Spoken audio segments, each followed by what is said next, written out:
Hey guys, I thought it would be really fun to do our own DIY jar terrariums. They're really easy and really cheap to make. I just went to the dollar store and I got a jar, some sand, and some moss. It needs rocks, but I'm a rock collector, so I had all those on hand.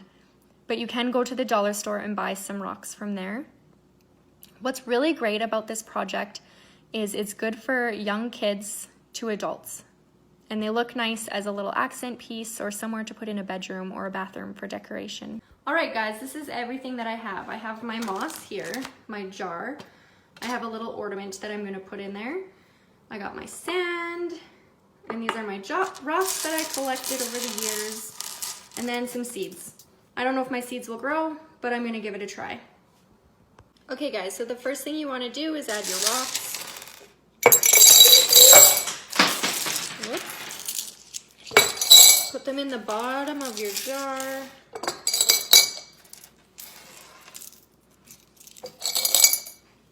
And then next you want to add your sand. So however much you feel like you want to add.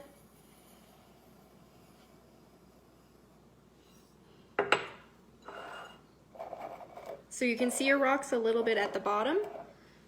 And then you're going to add some of your moss.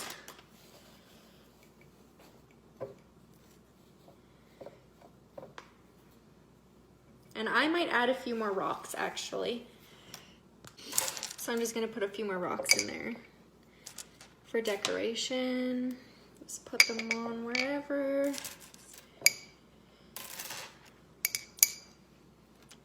So it looks kind of like this. And I'm gonna take my little bunny guy, and he's just gonna sit right there. And then you're done. And if you want to, you can add some seeds. See if you can make it grow. You can add more rocks, you can get a bigger jar.